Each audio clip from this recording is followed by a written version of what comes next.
Fala investidor, fala investidora, como é que vocês estão? Espero que estejam todos muito bem. Quem fala é o André, criador do canal e investidor qualificado, e hoje eu vou trabalhar com vocês um fundo imobiliário que me foi pedido aqui pelos colegas. Basicamente me pediram o RECT 11, um fundo que investe ali em lajes corporativas, não só aqui em São Paulo, mas também em alguns outros estados. É muito importante você, de antemão, ir comigo aqui para a tela para que a gente olhe como que andou a cotação nesses últimos tempos. Nos últimos 12 meses, esse fundo caiu aqui seus 16%, mas se você for pegar um bom tempo atrás, ele foi cotado ali nos seus R$ 100 e hoje está sendo cotado aqui a R$ 42,92, com um desconto em relação ao seu valor patrimonial de 53%. Ou seja, significa que do valor patrimonial nós estamos pagando um desconto de 53%, ou seja, de uma nota de R$ 100, basicamente aqui, nós estaríamos pagando 47 e levando aquele 100. Seria, em tese, uma troca muito interessante, porque você estaria comprando algo de forma descontada e no final das contas você estaria levando o todo. Mas você deve se perguntar, será que o todo hoje está tão bom a ponto de eu realmente estar tendo alguma vantagem? Será que, na verdade, os rendimentos que até então eu colhia desse fundo, eles permanecem bons como estavam antes ou eles vêm caindo? Tudo isso eu vou responder para vocês e explicar o porquê que os rendimentos caíram e quais as perspectivas para o fundo para 2024 e os anos seguintes. Então, se você quer saber tudo isso e muito mais, fica comigo para logo após a vinheta. Vamos para o vídeo.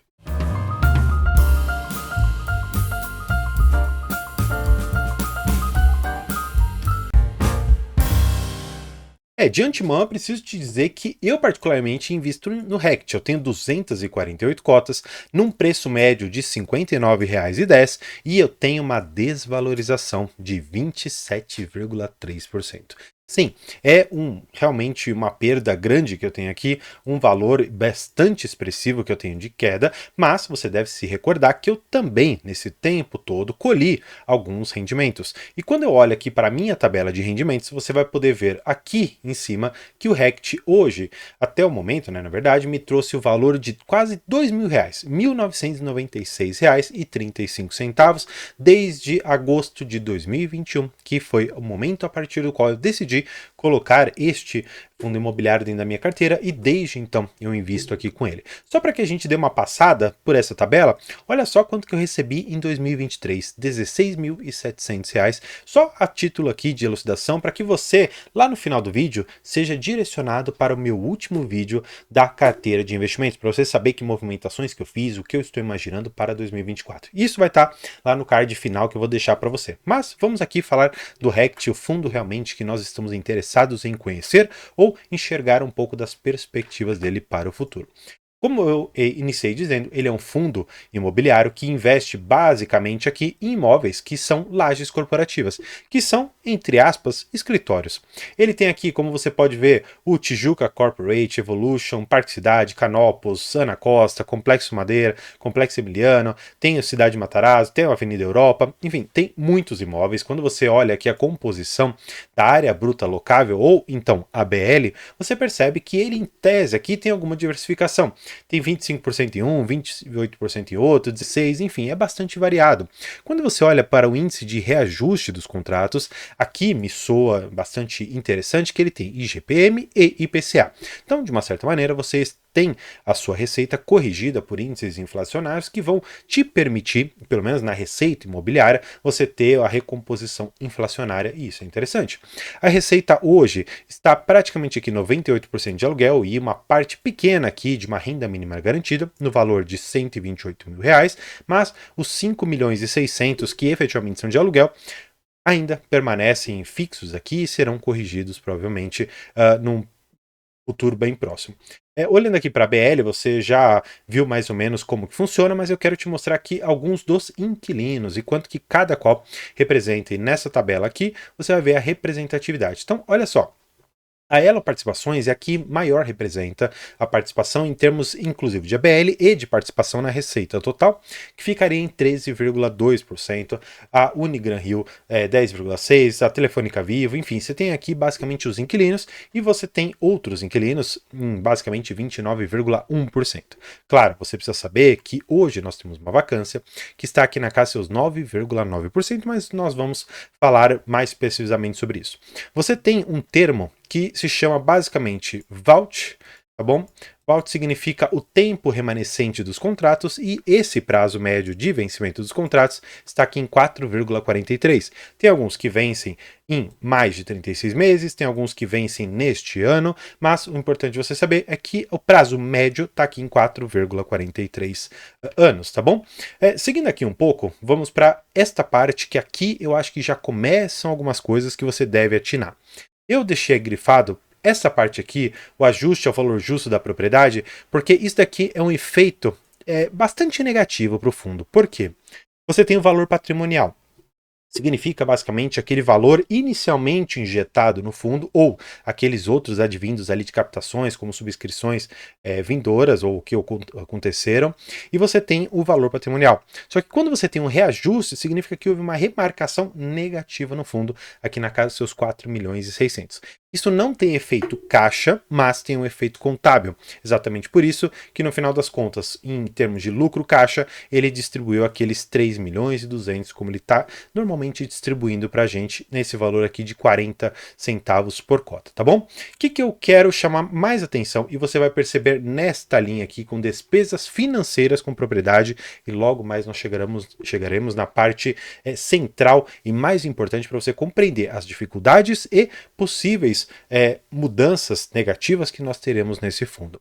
Olha só, nós temos uma despesa financeira, ou seja, pagar juros, pagar correção monetária, no valor de 2 milhões por mês. Sendo que a receita de aluguel está aqui na casa dos seus 5.600, 5.700, algumas vezes até chega a beliscar ali seus quase 6 milhões. E o que acontece? Quando você tem essa natureza aqui de despesa, isso acaba afetando muito o resultado do seu cotista. Por quê? E aí eu preciso te explicar algumas coisas que efetivamente estão aqui em cima, tá bom? Deixa eu pegar a parte que ele fala basicamente aqui das despesas, basicamente aqui, e ele divide pra gente de forma bastante clara como que tá dividido. Você tem o CRI Evolution e o CRI Barra, que foram basicamente os certificados de recebíveis imobiliários que deram lastro à aquisição dos imóveis Evolution e o Barra, tá bom? O que acontece? O valor principal é o valor que efetivamente você pegou emprestado. Correção monetária seria, por exemplo, o IPCA. E os juros seriam aquele IPCA mais 6, IPCA mais 7, IPCA mais 9, e esses seriam os juros que estão ali dentro. Qual que é o ponto? Você precisa enxergar que o principal ele não pode ser pago com os valores que você recebe do aluguel. Você apenas pode pagar com as receitas imobiliárias, a correção monetária e os juros acumulados. É muito importante de você enxergar o desafio que o fundo vai passar. Por quê? Se você entende que deste valor todo de 182, você basicamente tem aqui uns 53, 54 milhões que você tem que pagar e você consegue pagar com a receita imobiliária, você fala, opa, peraí, isso daqui eu acho que eu consigo arcar. Mas e esses 128 milhões? Da onde que eu vou tirar? E aqui é muito importante você enxergar o que o gestor está trazendo para nós. E olha só que interessante, aqui em CRI Barra e CRI Evolution ele fala basicamente a mesma coisa. Mas para cada um deles você precisa ter pelo menos uma dinâmica própria. Por quê? No CRI Barra, e aí só para a gente dar uma olhada aqui de novo, o CRI Barra ele representa 116 milhões, ou seja, é o principal e mais pesado que nós temos aqui. Eles trouxeram o seguinte: o fundo passará a pagar parcelas mensais desse passivo a título de correção e juros, lembra que eu te falei, pelo prazo de 12 meses até julho de 2024. Não havendo, portanto, pagamento de amortização do principal neste período. E aí ele coloca, se eventualmente esse formato de pagamento for renovado após o período inicial de 12 meses, ou seja, a gente prorrogar de julho de 24 para julho de 25, será postergada a necessidade do fundo de captar recursos ou vender ativos para amortização desta obrigação, ou seja, para pagar o principal. Olha só o que ele fala no CRI Evolution. Ele fala a mesma coisa da amortização tal, e ele fala, significa que o fundo precisa captar novos recursos ou vender ativos para pagar este montante, a não ser que o fundo negocie o CRI Evolution de forma semelhante ao que foi feito com a CRI Barra, ou seja, ficar jogando o principal lá para frente e pagar mais juros nesse momento. E o que acontece? Quando a gente olha, basicamente, o que ele traz aqui em relação ao CRI Evolution, ele diz, atualmente, ele consegue fazer aqui uma amortização de aproximadamente 4,2 milhões por ano. De uma certa maneira, a gente poderia ficar um pouco mais tranquilo com isso. Só que eu fiz uma conta aqui com você. E eu até deixei aqui em cima para a gente notar isso. Por quê? O RECT ele tem um resultado acumulado e não distribuído, no valor de 7 centavos por cota. Fazendo então esse valor, multiplicando pelas cotas que nós temos, eu chego a esse valor de praticamente 670 mil reais. Perto do que nós temos de dívida, que você pode ver aqui embaixo, em termos de correção e de juros acumulados, gente, não dá para pagar praticamente nada disso daqui. E exatamente por isso que esse resultado acumulado ele vai ficar ali de gordura, muito provavelmente porque o gestor está vislumbrando que o Evolution não conseguirá ser pago da maneira que então foi acordado. E aí provavelmente o que ele vai fazer? Ele vai matar esses juros acumulados e ele vai pagar alguma coisinha aqui, alguns outros 400 mil reais, e no final das contas ele ainda vai ficar com uns 14 milhões para pagar, e provavelmente com a extensão desse contrato aqui, na verdade a extensão desse CRI, muito provavelmente você irá pagar mais juros e provavelmente com a extensão você terá uma correção monetária acruada que vai prejudicar ainda mais. Qual que é, portanto, a perspectiva do fundo? E aí eles trazem aqui embaixo para nós o que eles esperam de distribuição de rendimentos. Eles colocam o seguinte, que este gráfico ele representa uma estimativa de receita.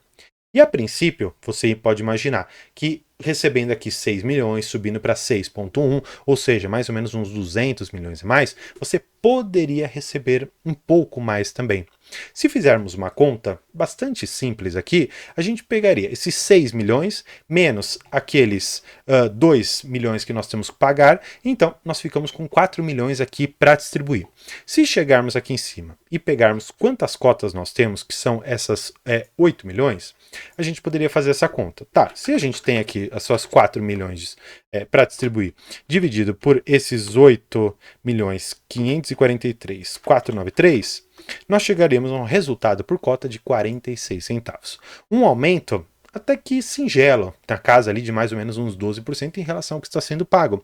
Só que você precisa se recordar que até tudo isso acontecer, nós teremos em julho de 24 a necessidade de amortizar, ou começar a amortizar o CRI barra. E de uma certa maneira, o gestor ele já está sinalizando o seguinte para a gente, olha, nós vamos precisar fazer vendas de imóveis. Porque, de uma certa maneira, por mais que a correção monetária e os juros a gente consiga jogar para frente, a amortização, ou seja, o principal, a gente está com a corda no pescoço e nós temos praticamente até julho de 24 para dar conta de tudo isso. E você deve se perguntar, André, quais são as possíveis saídas que o fundo tem? E aqui eu, infelizmente, tenho que te dizer que, considerando a desvalorização em relação ao seu valor patrimonial, uma emissão pode não coadunar com o momento e pode não ser bem recepcionada pelo mercado. O que acontece? O Moise Politti, que é basicamente a cara que está por detrás do RECT, especialmente ali deste fundo, ele já disse que ele não enxerga problema na emissão abaixo do valor patrimonial, o que pode ser para você um fator de exclusão deste fundo da sua carteira. Mas o que você precisa enxergar também é que, ao lado de uma emissão abaixo do valor patrimonial, ele pode fazer a venda de outros ativos. E fazendo a venda de outros ativos, pode ser que você consiga talvez pagar tudo, ou talvez uma parte de algum CRI, ou enfim, depende aqui do imóvel que for e no valor que foi acordado. O que você precisa, de uma certa maneira, enxergar para o futuro desse fundo é que é um futuro extremamente desafiador e que, imaginando que a gestão não consiga operar da maneira que nós estávamos imaginando, o que vai acontecer? Esse CRI, ele basicamente é uma forma de dívida e ela é segurada, vamos dizer assim, ela é assegurada pelo imóvel que está por detrás. E se o credor ele falar o seguinte, olha, você não está conseguindo me pagar? Então tá bom, eu vou executar você, eu vou colocar esse imóvel para venda, na medida que eu vender esse imóvel, eu pago a minha parte e o resto, se sobrar, fica então para o fundo. Isso é extremamente deletério para o fundo, e na verdade não só para esse, para todos os fundos imobiliários, que acabam sendo executados e cobrados, o CRI sendo necessário ali, inclusive a venda de algum ou todos os imóveis, a depender do tamanho da dívida. O que eu acho interessante hoje, em termos de lajes corporativas? Você procurar fundos que não estejam com uma alavancagem tão alta ou tendo uma alavancagem razoável que ela seja um pouco mais longa. O RECT hoje me parece que ele está com a corda tão apertada no pescoço que para sair desse cenário seria um pouco difícil. No geral, me parece que o fundo para 2024 ele manterá esse rendimento de 40 centavos, com a indicação muito possível para que no segundo semestre nós tenhamos uma emissão provavelmente abaixo do valor patrimonial. E claro, se você gostou desse vídeo, deixe um curtir aqui embaixo. Se você investe em RECT e está comigo, sofrendo um pouco com esse fundo, com a cotação caindo, deixa aqui embaixo porque eu vou saber que você está também acompanhando o desdobramento desses débitos que o fundo tem, para que a gente saiba se ele vai conseguir ou não fazer o pagamento de tudo isso. Então, espero que você tenha gostado. Por hoje é isso. Muito obrigado e tchau!